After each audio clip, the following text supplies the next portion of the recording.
I did not want to go along with this narrative until there was at least some level of confirmation, and that confirmation has come.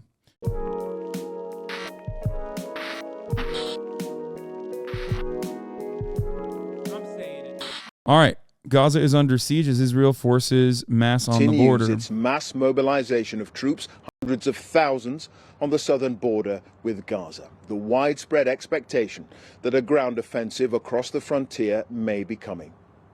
But the UN is calling for essential supplies to be allowed into the territory where the humanitarian situation is deteriorating rapidly as Israel enforces a complete siege. The very latest from right across the region with our international editor Jeremy Bowen in the southern town of Be'eri. The Israelis have made a lot of progress in getting their troops prepared for that moment if and when, and probably when, the order comes to invade Gaza. The build-up that we're seeing here is certainly the clearest evidence that I've witnessed that Israel is preparing for a ground operation in Gaza. And if you add this to the formation of a war cabinet, you can see the direction they must be going in. Israel's allies are gathering. Antony Blinken, the U.S. Secretary of State, is flying in overnight from Washington. American support includes weapons and moving an aircraft carrier battle group closer to deter Iran's allies in Lebanon from joining the war. The United States. The thing that is stopping Lebanon or Hezbollah from joining the Northern Front and opening up a two-front battle for Israel is the same reason why Israel does not feel comfortable. Well, one of the reasons why Israel does not feel comfortable doing a land invasion of Gaza.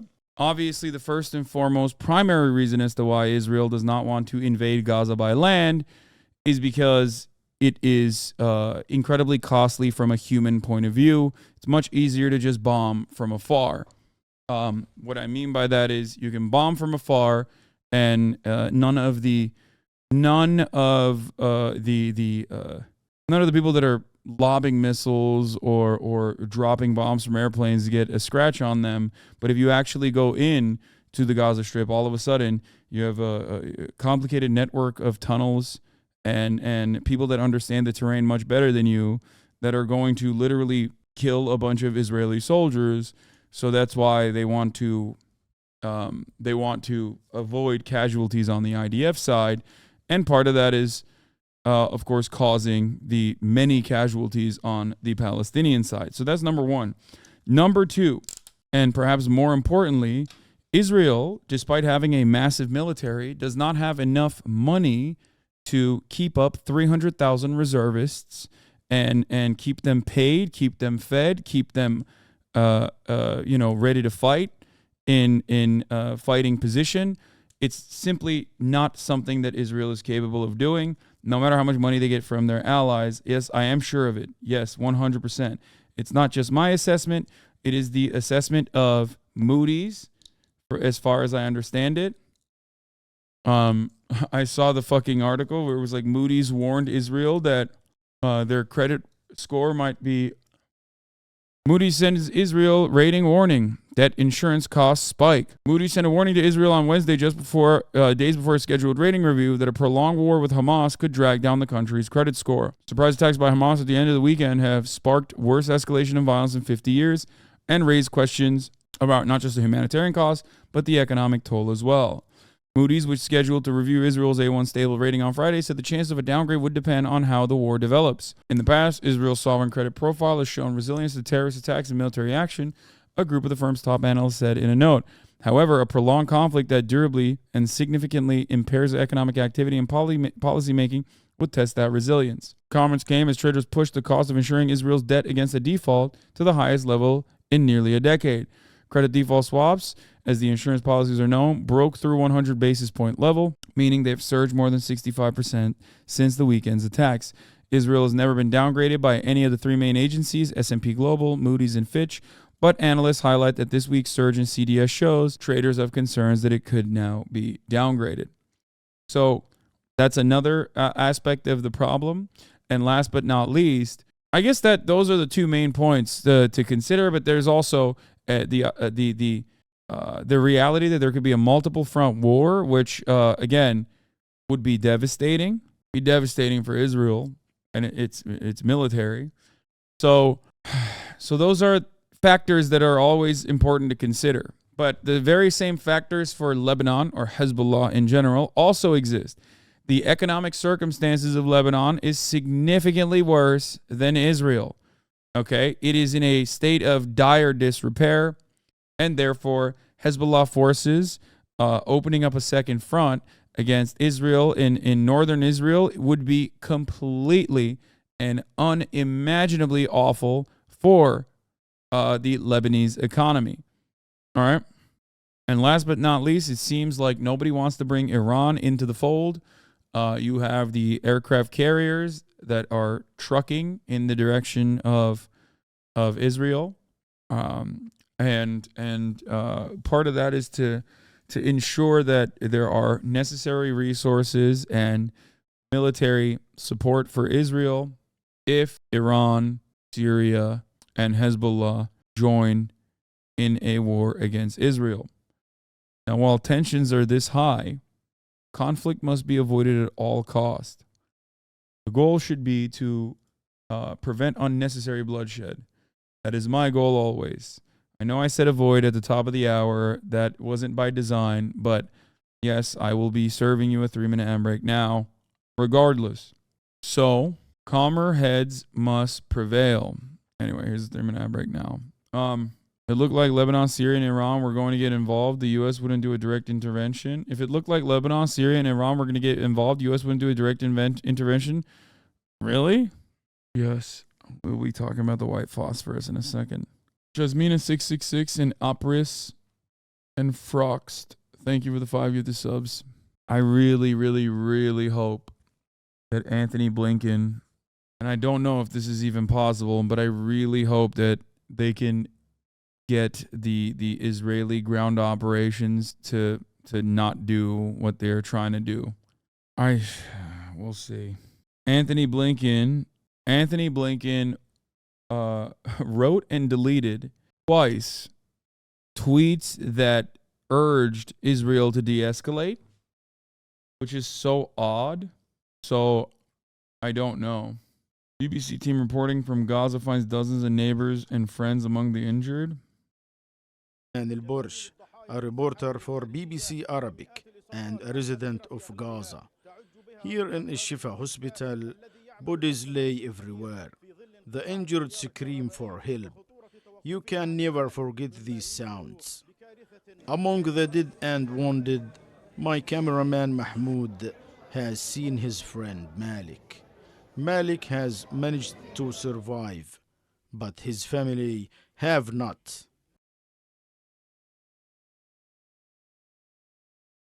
I don't know. The BBC cameraman found his friends. I don't know if there's TOS in this. This is my local hospital. Inside are my friends, my neighbors. This is my community. Today has been one of the most difficult days in my career. I have seen things I can't never unsee. This young girl's home was destroyed. Her relatives have been killed and she needs help. Oh, my daughter is the same age. I want to give her a hug. They censor it. In the chaos, we try to understand what is going on. A mother called Muhammad sits next the bodies of her family. We were sleeping and they bombarded our house like everyone else. We don't have any resistance fighters in our building. All the building is full of residents. 120 people live there. The corridors of Al-Shifa hospital are filled with bodies. The morgue can no longer cope. The bodies of the dead have to be laid on the floor outside the hospital entrance.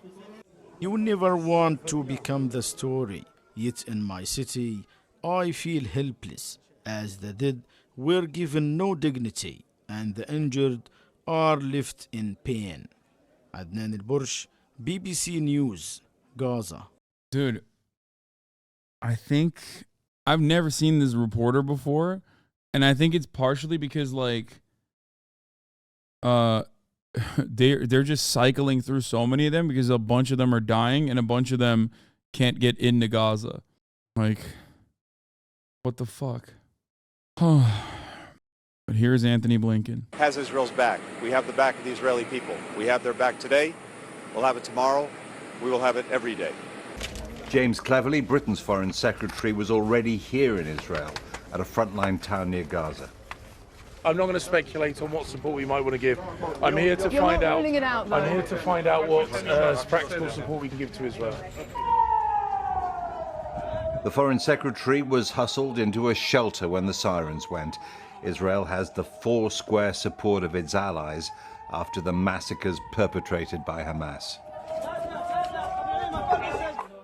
In their safe rooms, millions of Israelis are praying, waiting, often frightened now that assumptions they had about their safety have crumbled. Their government says what it's doing in Gaza is defending them. But only a few miles from this family in Ashkelon, Israel's onslaught raises questions about whether it's breaking the laws of war. In Gaza, Israel has caused immense damage in only 5 days. International humanitarian law obliges belligerents to protect civilian lives. Israel says all this is legitimate self-defense against Hamas. But it's also cut off supplies of water, food, fuel and power to more than 2 million people and killed hundreds of civilians.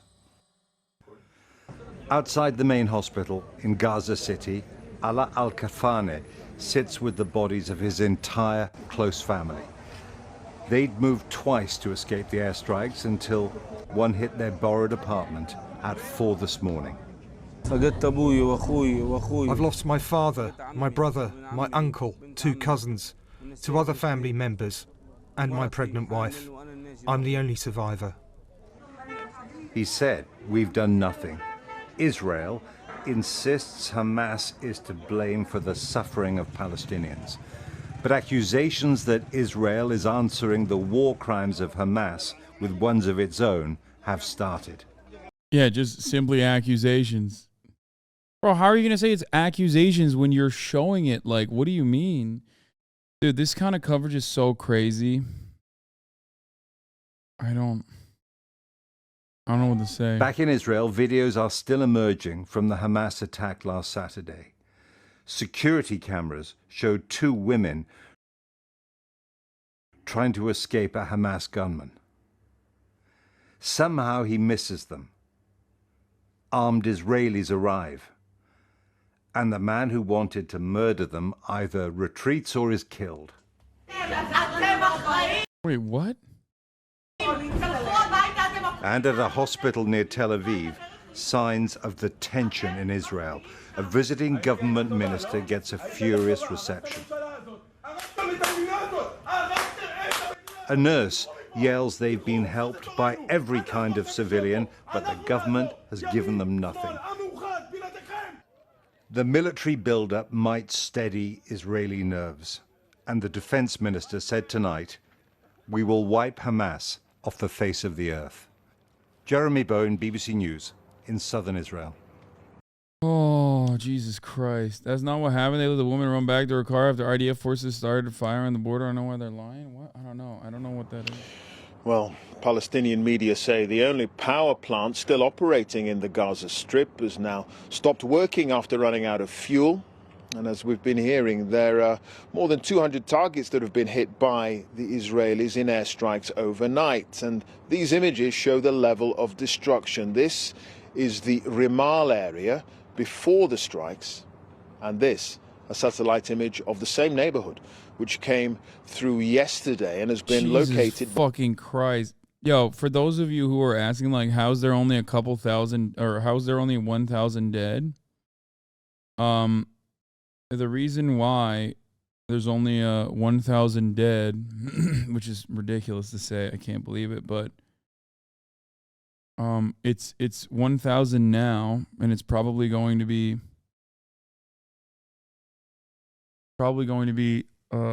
higher. And also, there are hundreds of thousands that are displaced. Hundreds of thousands that are displaced right now because they ran away from their homes, knowing full well that it was going to be bombed into oblivion. So they are at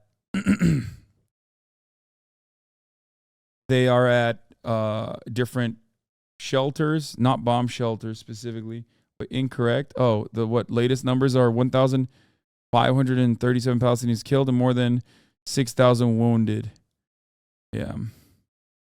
What's going on with the hostages? They're literally going to kill the hostages too with the bombing? Yes. The displaced right now that are sitting in like UN facilities all around Gaza, the numbers are at like, it was at 200,000 yesterday, so I don't know where it's at now, but no reason to believe that that number has diminished. Obviously, it's probably increased dramatically, as a matter of fact. Oh, there it is. 270,000 Palestinians are being sheltered in UN-run shelters right now. That means at least 270,000 that have been displaced. UN workers have died. UN facilities also receive shelling as well. And now the Human Rights Watch has officially confirmed white phosphorus being used in Gaza and in Lebanon. I did not want to go along with this narrative until there was at least some level of confirmation, and that confirmation has come. Israel's use of white phosphorus in military operations in Gaza and Lebanon puts civilians at risk of serious and long-term injuries. Human Rights Watch said today in releasing a question and answer document on white phosphorus that they verified videos taken in Lebanon and Gaza October 10th, 11th, 2023, respectively, showing multiple air bursts of artillery-fired white phosphorus over the Gaza City port and 2 rural locations along the Israel-Lebanon border, and interviewed 2 people who described an attack in Gaza. White phosphorus, which can be used either for marking, signaling, and obscuring, or as a weapon to set fires that burn people and objects, has a significant incendiary effect that can severely burn people and set structures, fields, and other civilian objects in the vicinity on fire. The use of white phosphorus in Gaza, one of the most densely populated areas in the world, magnifies the risk to civilians and violates the international humanitarian law prohibition on putting civilians at unnecessary risk. There's no reason to use white phosphorus considering the heavy bombing campaign because they don't need to use white phosphorus. Anytime the white phosphorus is used in crowded civilian areas, it poses a high risk of excruciating burns and lifelong suffering. Like, they can blow up buildings without it. They've killed so many without it. Just cruel and unusual. Like, the difference between maiming someone and, like, killing them. Yes. So they reviewed 2 videos from October 10th and 2 locations near the Israel-Lebanon border. Each shows 155 millimeter white phosphorus artillery projectiles being used. White phosphorus ignites when exposed to atmospheric oxygen and continues to burn. Yeah, I mean, I wonder if they found a different footage that we hadn't seen, because the footage that you guys kept sending me, some of it was from, I think, Syria. And I believe that they had used white phosphorus in the past.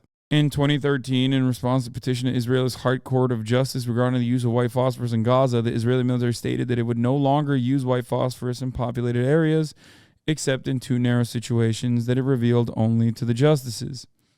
In the court's ruling, Justice Edna Arbel said that the conditions would render use of white phosphorus an extreme exception in highly particular circumstances. That's crazy. I wonder what those circumstances were. Although this ruling did not represent an official change in policy, Justice Arbel called on the Israeli military to conduct a thorough and comprehensive examination and adopt a permanent military directive. Attacks using air-delivered incendiary weapons in civilian areas are prohibited under Protocol 3. Protocol 3 applies only to weapons that are primarily designed to set fires or cause burns, and thus some countries believe it excludes certain multi-purpose munitions with incendiary effects, notably those containing white phosphorus. White phosphorus is is like, you know, using a flamethrower from a plane. It's cruel and unusual and unnecessary punishment. Türkler her yerde haberin olsun. Gelip biriniz öldürün beni de bitsin artık bu yani mücadele o zaman. Ne diyeyim yani? Ne demeye çalışıyorsun? Ne istiyorsun abi benden ya? Anyway. It's like a flamethrower and a weak mustard gas together. UN number of displacements in Gaza is up to 340,000. 220,000 of them are sheltering in 92 UN RWA schools with no access to provide essential supplies. UN humanitarians warn that Gaza is on the brink of running out of food, water, electricity, and critical supplies. Does anyone have that doctor who's in Gaza who was talking to Wolf Blitzer? I think it shows like someone just threatened to kill him. Yeah. Turks are wilding out in the chat still. Talking about how they're everywhere and they will, you know, possibly come for me. The one? No, this is not what I'm looking at. I'm talking about the lady who talked to Wolf Blitzer about bomb shelters. Oh, this is the breaking one. News right now. New strikes in Gaza happening at this moment, which raises the question: is an Israeli? This was, of course, 2 days ago. Now remember, there's a reason why I'm showing this to you. Imminent. Prime Minister Netanyahu promising to hit Hamas, and I'm quoting him right now, like never before. Israel's defense minister is calling for a complete siege of Gaza, with another top Israeli official saying a ground war there is not off the table. But with some 2 million people crowded together on a 140 square mile piece of land in Gaza, what kind of fighting would unfold in one of the most densely packed areas on earth? Ben Wiedemann is out front in Jerusalem for us. Ben, I know you spent a lot of time reporting from Gaza. You know how difficult that terrain is. Here. Saying Ben Wiedemann, thank you very much. And out front now, Dr. Barbara Zinn. She's an American pediatrician who is stuck in Gaza right now. She was there on a medical mission to treat children when Hamas launched its terror attack on Israel. Dr. Zinn, thank you so much for joining us. I know you're hearing these airstrikes that are going on in Gaza right now. It must be very, very scary. What have you been experiencing? Well, I happened to be walking on the beach I volunteered with the Palestinian Children's Relief Fund and was walking with one of their employees and his daughter on the beach when things started. We went for a walk at about 6, then about 6:30 could see some missiles and the Iron Dome missiles, encountering them. And yeah, since then we were told to stay in the hotel. There's 2 of us here and we were just waiting to leave, really. As you know, Israel has been striking various targets in Gaza throughout the day in response to the Hamas terror attacks that have been going on against Israel. You were there on a routine mission, a very important mission to take care of children. Were you prepared at all for this? Well, whenever you go to Gaza, you always know that there's danger of some violence while you're there. But no, I wasn't prepared for this. Let us know if you need to go into some sort of a bomb shelter or whatever, because I can hear those explosions going off right near you. Notice what he said?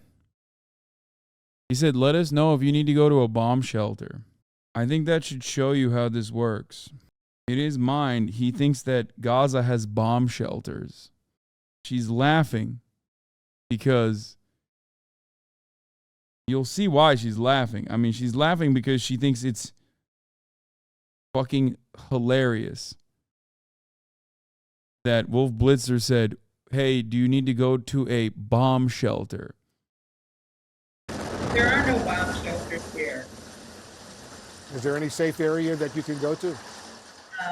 Actually, I have a sister-in-law who's Palestinian. She tells me to stay away from the windows, so I'm away from the window, stay by corners of walls that are more fortified, and open your mouth so your eardrums don't break if there's a lot of pressure. So I'm following her advice, and I'm in a safe part of the room. I don't know if you heard, but the Israeli Prime Minister Benjamin Netanyahu, doctor, is warning that Israel will go after. So that's the funniest part. He just doesn't skip a beat. Typical Wolf. Classic. Doesn't skip a beat. And it's like, hey, did you hear? They're doing fucking ethnic cleansing over there. How crazy. Hamas, and I'm quoting him now, like never before. There's been calls for a complete siege of Gaza. A ground invasion is not off the table either. How worried are you right now for your own safety? Well, we're doing what we can to try to get evacuated. The organization I volunteer with, Palestinian Children's Relief Fund, is working hard, and we're developing a plan to go down to the Rafah border. And so we're going as fast as we can to enact that. You're trying to leave that southern border of Gaza into Egypt, is that right? Right. So we have to get a visa into Egypt, so we're waiting for the permission. Which Israel bombed in like the first day. Yes, that's the one that got bombed. Yes, you are correct. From the Egyptian government, our State. It's just interesting. I wonder why he's not asking her why she's in support of Hamas. You know, working for the Palestinian Children's Relief Fund and all. I wonder. Think about that. Something to consider. Every other person that they've interviewed from Gaza, they hit him with that same line, you know? What's up? Do you support Hamas? Why are you there? Did you condemn Hamas? Yeah. Department is helping a little with that. And then the biggest concern is that it's about an hour, 45 minutes to an hour to drive from Gaza City down to Rafah. And so the worry is that the Israelis will, bomb the vehicle that we're in. And so we're working on trying to get some cooperation for that. As far as your discussions with the State Department about evacuating, what are they telling you tonight? What are they saying? Stay put, shelter in place, or try to get into a car and drive over to the Rafah border? That scared the shit out of me.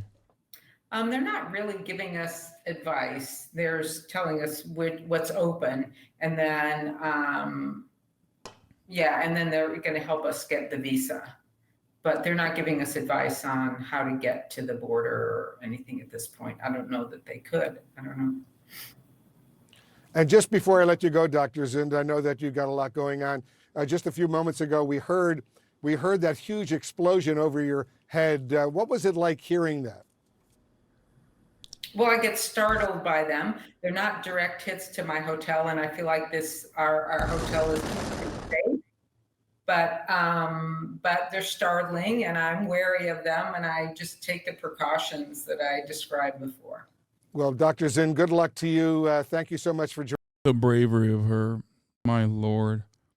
What an incredible person. I mean, seriously, what an incredible human being. Some people, man. Some fucking people. By our colleagues at BBC Verify, more than 1,000 people are now known to have died, and 250,000 have been forced from their homes. Well, Gaza is, of course, under siege, and communications are extremely difficult.